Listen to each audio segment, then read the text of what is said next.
for your next What fight? is it? Wow, this is cool. They said you're fighting Dana for the Am I TKO see title. who dies or what? Wow. What is your opinion about the belt? It's beautiful. See, fighters love fighting for belts. That's the bottom line. Oscar, a lot to talk about. All right, let's go.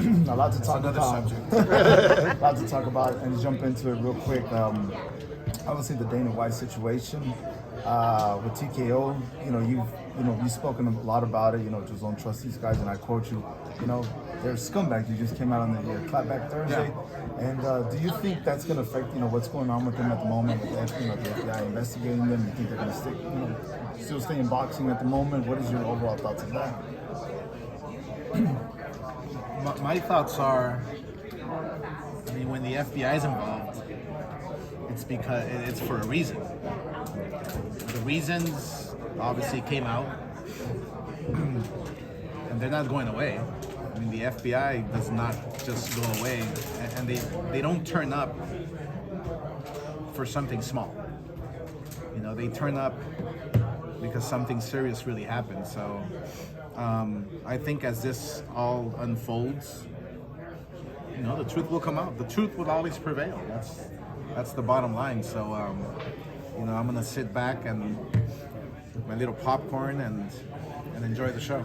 Now, switching the page, Tank versus Jake Paul, that's another big topic. Yeah. First of all, how close was that going to happen? Was there even conversation with you with Ryan possibly facing Jake? Was that even close? And where do you think that Tank goes from here now? They keep on saying that obviously the situation that Tank's going through, but one of those things that was talked about was the sales. There was no sales in the fight. The tickets were not there. The interest was not there. That Tank was not promoting the fight. Right. But where do you see Tank right now at the moment? And as well, how close was it possibly even with Ryan facing Jake Paul? First of all, Ryan Garcia, Jake Paul wasn't close at all. No. They called us. I believe Nakisa called Eric. And then Eric called me and I shut it down. It's just not gonna happen. It can't happen. Without my blessing. So, the long story short is I have a contract with Ryan, a multi-fight contract. And we're in talks to fight somebody else. There's Barrios, who a lot of people are throwing out there for a world title, which is a huge possibility. But yeah, there was nothing serious with Jake Paul. Why did you shut it down so quickly, Oscar? Because that was going to be Ryan's biggest payday. Obviously, that would be a big payday for Golden Boy. You mentioned the TV, DAZN, and Netflix, but those deals can get made. But why did you shut it down so quickly? Because we have a contract with DAZN, and they work with Netflix, and it just wasn't the right fight for Ryan. What we want to build with Ryan is something special. Just like we've done with Virgil and how I did with Canelo and how I've done with so many fighters. We wanna make sure that he's on the right trajectory, the right path to get to the world title, to become a star, a superstar in boxing. And that wasn't it. How did Ryan feel about that? I don't you guys know. talk to I him? haven't talked to him. Oscar, Can you just Supreme Boxing here. Let's talk about this event. Golden Boy in Texas is almost synonymous with some tremendous fights. As we look over the years, you guys are tried and true, proven out here in Texas. The fight fans turn up for Virgil, for the guys that Golden Boy makes. How exciting, and what does that say to you as a promoter that you have guys like Boots Ennis and Brandon Adams coming to see Virgil, all these guys, because Adams is coming too? Brandon Adams is coming, cool. yes sir. So you have all these guys that are interested in a Golden Boy event that you're putting on, and the division's hot with Virgil Ortiz as one of the superstars. Well, look. First of all, I feel Virgil is on the brink of becoming a superstar. Lubin is no walk in the park. This is a dangerous fight. This is this is the fight that that can either make your career or derail it. I mean, it's interesting, right? Because Lubin is a guy who nobody wanted to fight, a guy who you know, every world champion was surprisingly busy already with their own fights. You know, every world champion out there. I mean, but look, Lubin's coming off fights with Zoo. He's coming off fights with some big names, some great fights. So Virgil's not looking past him. He has his business to take care of on Saturday. And yeah, you're right. Look, we'll have 10,000 people there in the arena, and Texas always does show up. So it's a testament to what Virgil has built throughout the years. It's a testament to what we've done, Golden Boy, in boxing, and you know, we're going to continue chipping away with Virgil. But I really do feel that Virgil can become the guy, just because of the deep weight class and the names that are you know, that are waiting for him in line to get their shot. So look, Virgil Ortiz holds the key right now, and having a great win on Saturday will just solidify his status as being one of the best 54-pounders out there. Hey, Oscar, ¿Qué es lo que más te molesta? Bueno, cambiando un poco de tema y de idioma, ¿qué es lo que más te molesta del boxeo actual? Porque te hemos visto en el Clapback Tuesday hablando de absolutamente todo y pareciera que no te gusta lo que ves ahorita. Lo único que no me gusta es de que los peleadores no están peleando con los mejores. Es todo. Es así de fácil. Yo quiero ver las mejores peleas que se pueden hacer posible, ¿no? Actualmente. Y hay campeones mundiales que no quieren pelear con los mejores. Y es lo único que me molesta. Porque yo, obviamente, fui peleador y yo promuevo como que peleé, ¿verdad? Como cuando yo peleo con los mejores, y yo quiero que mis peleadores peleen con los mejores en el momento perfecto, ¿no? Cuando sean campeones, cuando ya eres campeón, tienes que pelear con los mejores del mundo, y actualmente el boxeo no está haciendo eso. Es lo que me molesta, me frustra. Si seguimos en el camino de Turkey, ¿a dónde vamos a parar? No, él está haciendo sus peleas. Él, mira, por ejemplo, un día me puede llamar y decir, mira, yo quiero esta pelea. Y si no estamos hablando con The Zone o no estamos proyectados para hacer esa pelea, sí, es una idea que se puede hacer con Turkey. Si paga el dinero, si tenemos a The Zone envueltos, si todos estamos de acuerdo, esa pelea se puede hacer, no hay ningún problema con Turkey. Turkey, él quiere ver las mejores peleas posibles, pero obviamente también tiene que pagar. ¿Y con lo de los organismos? Los organismos, mira, yo como peleador y como promotor voy a defenderlos hasta el fin. Yo he hablado con Suleiman, yo he hablado con Paco Valcarcel, yo he hablado con todos, con Gilberto, con la FIB, y Golden Boy está 100% apoyando a los organismos. Oscar, Kevin Garcia, aka the Puerto Rican Kid KG. I just wanted you to maybe offer a thought or reaction to the actual Tank Jake situation. I know Jair asked you, but Yeah, I didn't hear yes. you. Yeah, But I didn't hear sorry you about say what you thought about Tank exactly. Right. What I feel about Tank, he's a great fighter. I mean, he's one of my favorites, literally. I have nothing bad to say about him. I mean, he's a great fighter when he's in the ring. He's a great fighter when he's training. He's a great fighter when he's focused. It's just outside the ring, for some reason he gets in trouble.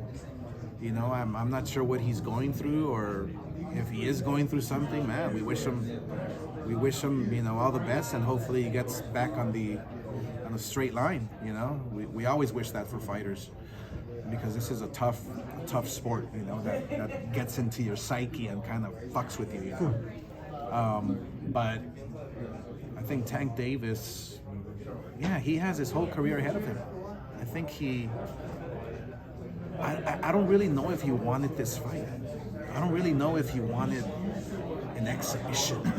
I don't think that's in Tank's nature, you know? Yeah, it would have been a great payday. Yeah, it would have been a lot of exposure, but it does nothing to Tank's legacy. And I really do think that Tank cares about his legacy. Yeah. Well, when you think about the year he's had, right? He had a draw unexpectedly, had a fight canceled in August, another fight canceled. What's a bounce back like that for a fighter of Tank's caliber, and how much of his leverage does he lose now going forward? Yeah, I mean, look, I think Tank Davis's career almost derailed, you know, with the draw. You know, now taking the Jake Paul fight and all that circus there. But he's still on the right path to bring it back and continue his legacy.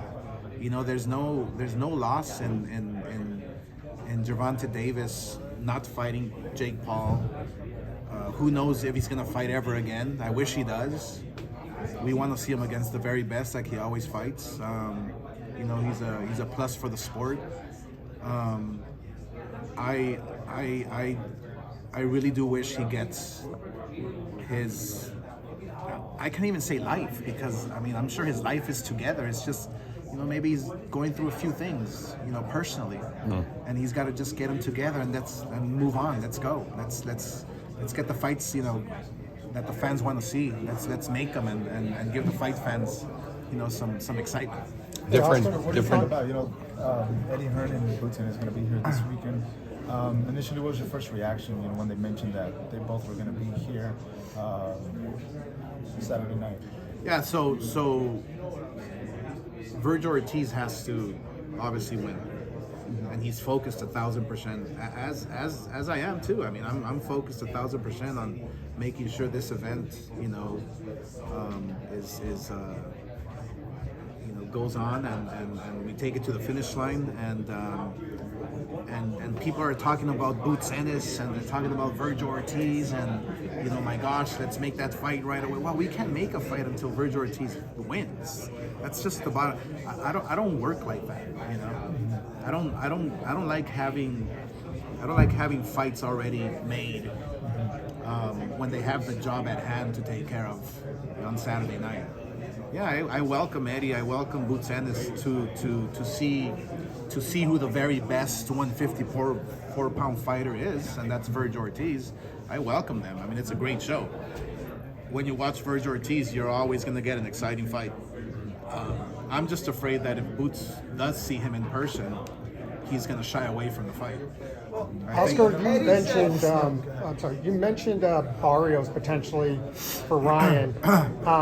He's got the WBC belt, the coveted belt. Yeah. How do you feel about that? Ryan coming off a WB suspension, jumping into a title fight, and Barrios is no walk in the park. No, I actually have to commend, you know, Barrios and Ryan, and if, you know, making that fight. Yeah, it'll be a special fight. I mean, imagine Ryan beating Barrios, something that Pacquiao couldn't do, or an older Pacquiao couldn't do.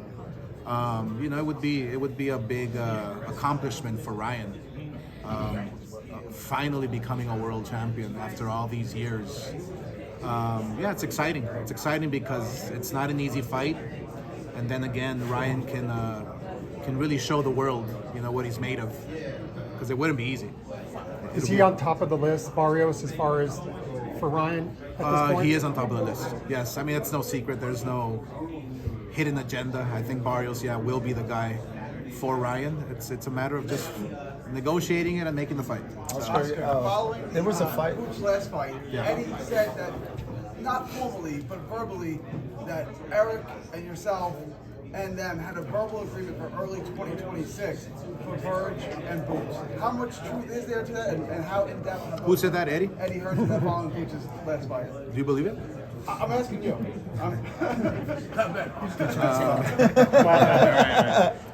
I got my new material for next week. Let's see. No, look, I want that fight. I want that fight 1,000%. We want that fight. First thing is first. Virgil has to win on Saturday. That's the bottom line. I'm not gonna take Virgil from his focus, from his tunnel vision, and kind of go to him and say, hey, sign this contract because we're gonna fight Boots Ennis. No, let him win his fight on Saturday, and then we'll start negotiations. But is there a verbal agreement? Yeah, Eddie wants it, I want it, Virgil wants it, Boots wants it. Yeah, we'll start negotiating right after the victory if he wins. Oscar. There's also saying that Eddie and Boots I'm sorry. No, I was just going to say, you did the same thing that Virgil's doing right here. We're taking on opponents who may not be household names, Right. but are tough hombres. He's done that now 3 straight times with these guys. What does that say about him, and what does it say to him about him to you in your eyes? Yeah, look, I promote the way I fight, and I like promoting my fighters and putting in there, with tough fighters, with real tests.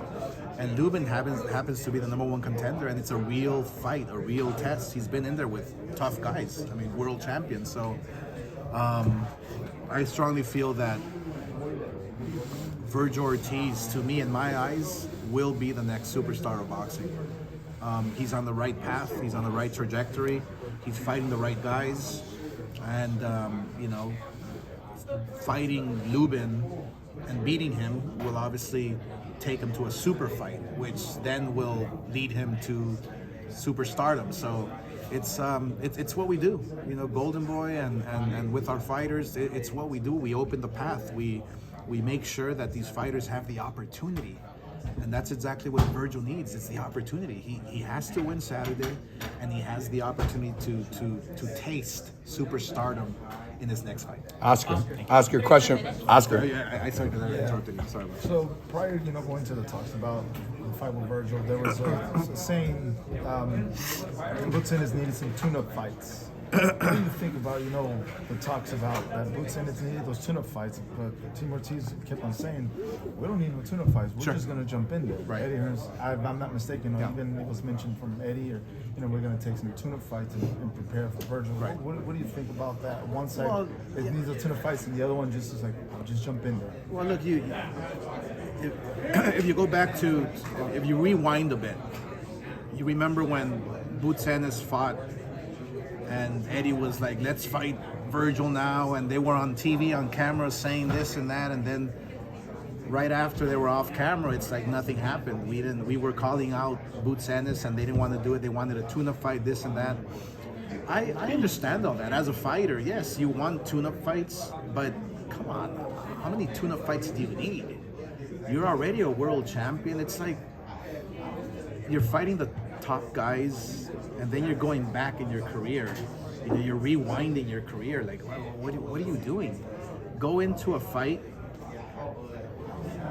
where yes, it's a tough fight. You're moving up in weight, but let's make the fights happen. That's the bottom line. Don't go back on your word. And then accuse Virgil that we're ducking Boots. It's like it's come on. Let's not play these games. Let's just make the fights happen. Virgil Ortiz is ready at 154, and I'm glad. Like I said, Boots Ennis is coming down to watch his fight. I'm actually really glad he is. But then again, I am afraid that Boots Ennis is going to see Virgil, and he's going to tell Eddie, I don't want Virgil next. Let me have another tune-up fight. Hey, Oscar, Oscar, it just seems like every Oscar, hold on. I'll get you and then you. Thank you. Oscar, it seems like every division Virgil's in, 140, 147, 154, it becomes the most stacked division in boxing. Yeah. And he even acknowledged that. Right. And same with you as a fighter. He's still trying to get that world title, but talk about his mentality, of fighting the best, who's ever in front of him, out of every weight class he's been in. Yeah, I mean, you take a look at Virgil's record. I mean, fighting Boacek and fighting all these tough guys. Mean back to back. Machine. Yeah, exactly. Yeah, Madrimov. I mean, who's doing that these days? And for no world title. So think about that, right? I mean, so Virgil Ortiz right now is so hungry. I'm not talking literally. I mean, he's got to make weight tomorrow, right? But he is so hungry to win a world title.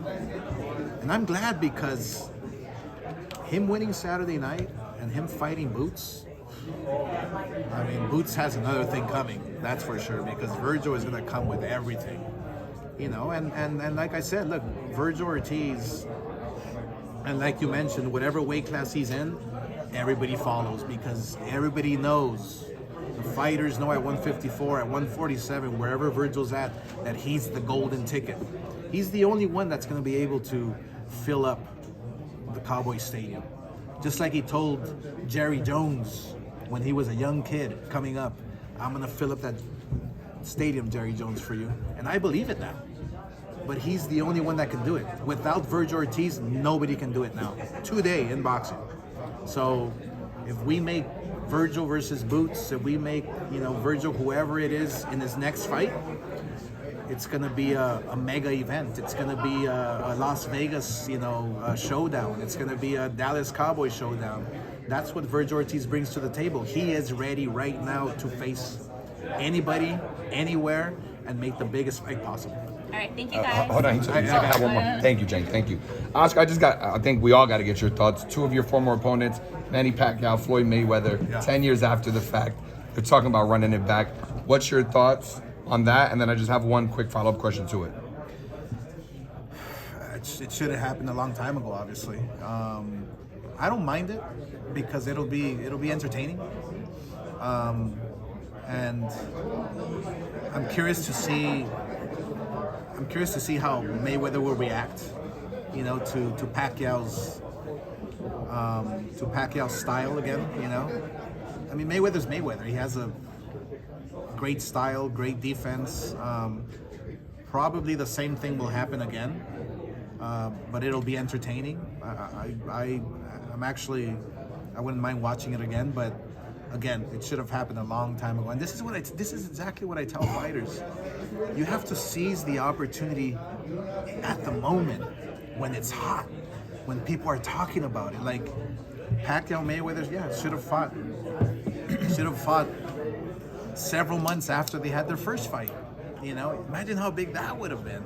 So I don't know how big it'll be, them fighting now, but I think I would watch it just to be entertained. You know, they're both two of the best elite fighters on the planet, so you got to give them their props. One other of your former opponents, Tito Trinidad, recently said he'd be open to facing you again. That's your first loss, controversially. Would you ever be open to that as an exhibition or even a fight? I can't even go 1 minute. I mean, if we fought 1 minute rounds, I would maybe try, but no, that's no possibility. I'm telling you right now, there's no comeback whatsoever. I was ready for an exhibition with Vitor Belfort or whoever his name was, and I was training so hard, and then just got COVID, got injured, got some ribs broken, literally in sparring. I mean, little guys. So everything happened for a reason. So there's no comeback for me. Thank you, Oscar.